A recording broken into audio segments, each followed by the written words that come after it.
नमस्कार विनय जी। ये एक नमस्कार। और प्रश्न है आदिति का।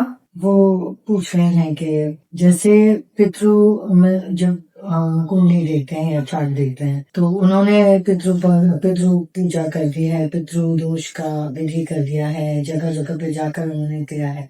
फिर भी जब भी उनका चार्ट देखा जाता है तो पितृदोष वहां पे दिखता है, तो क्या वो पूजा करने के बाद उनको इफेक्ट करेगा या नहीं करेगा? बिकॉज उनके लाइफ में तो इश्यूज हैं, तो वो जानना चाहते हैं। देखो, ये बहुत गहरा प्रश्न है। इसमें कितना समय लगेगा जवाब देने में मैं नहीं जानता।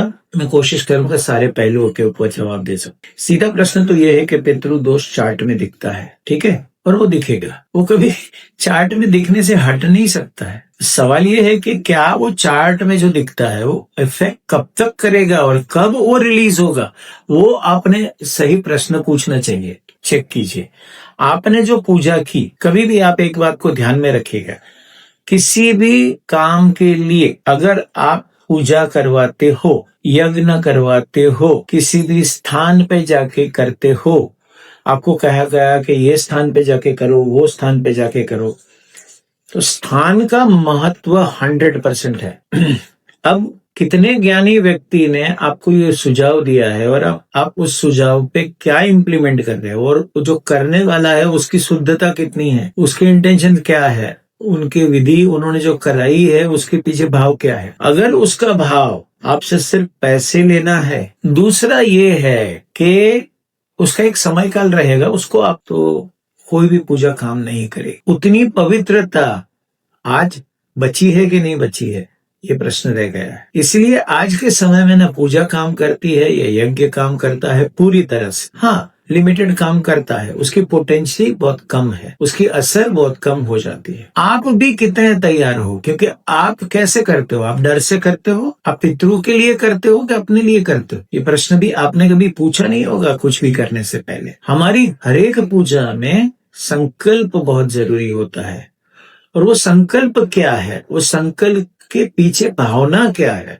वो सबसे इम्पोर्टेंट है। बिना संकल्प के कोई भी पूजा नहीं की जाती है। सो दैट इज वेयर हमें जो पंडित जी कहते हैं वो संकल्प लेके हम बैठ जाते हैं, हम उसके आगे सोचते ही नहीं है। तो ये सारे पैरामीटर्स को कहां से और कैसे चेक करें, बताइए मुझे। अब आइए आपकी बात अभी भी चार्ट में दिखता है उसके ऊपर हम बात करते हैं। ऐसा है कि आप जैसे जैसे आपके जीवन में परिवर्तन लाते हो ना, तो चार्ट कभी भी फिक्स नहीं रहता है ना। वो चार्ट देखने वाला जो देखता है ना, वो करंट सिचुएशन को आपको रीड करके देखता है। वो कहाँ देखता है, क्या देखता है, उसका फोकस कौन सी एनर्जी पे है, उसके ऊपर डिपेंड करता है। क्योंकि चार्ट तो वही बताएगा, वो जन्म का चार्ट।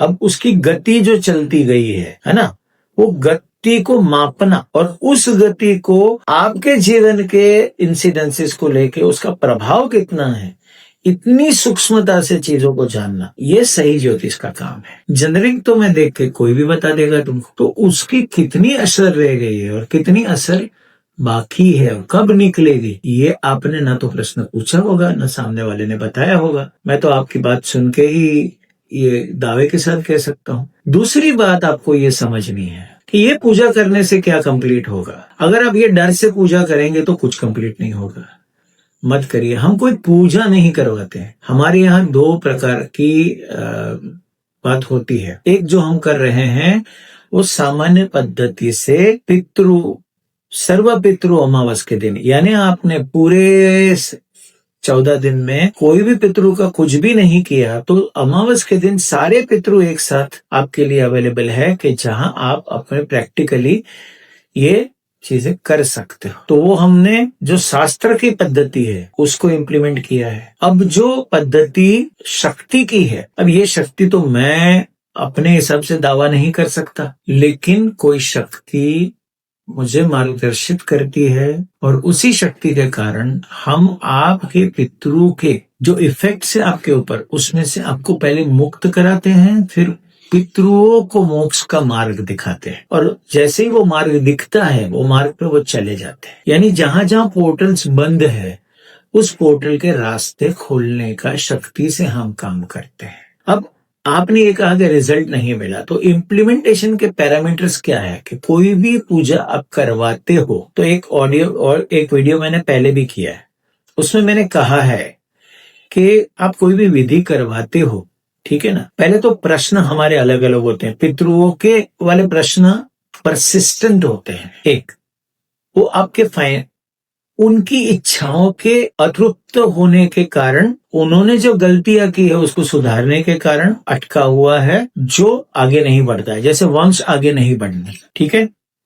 जैसे आपका जो, अगर आप एक दो पीढ़ी पीछे देखेंगे ना, तो एक प्रकार का इश्यू हर एक जगह से आता है। फाइनेंस से रिलेटेड, करियर से रिलेटेड, रिलेशनशिप से रिलेटेड। तो मैं एक एग्जांपल देना चाहता हूं कि मैंने एक केस स्टडी किया था जिसमें दो भाई थे, दो भाई के बच्चे थे, अलग अलग। मैंने पूरा जब चार्ट बनाया और देखा तो हर एक में दूसरे भाई को, दूसरा जो बच्चा पैदा हुआ है उसको आगे वंश नहीं बढ़ता है। तीसरे में, यानी कि तीसरा जो व्यक्ति पैदा हुआ है उसकी अपमृत्यु हो जाती है। पहले व्यक्ति को कोई ना कोई बीमारी होती है। इसको कहते हैं पितृ के समस्याएं, जो आपको लीनिएज टू लीनिएज दिखता है। अब वो मुक्त हुआ कि नहीं, ये आपको देखना है। आपके मन की इच्छाएं, आपके जीवन की इच्छाएं, आपको क्या प्राप्त करना है, वो अगर आप पितरों के द्वारा प्राप्त करना चाहते हैं, दैट्स अ डिफरेंट स्टोरी। वो आपके प्रारब्ध कर्म में आता है, वो आपके हर साल के क्रियामान कर्म में आता है। तो जो दायरा है उसे आपको समझना पड़ेगा।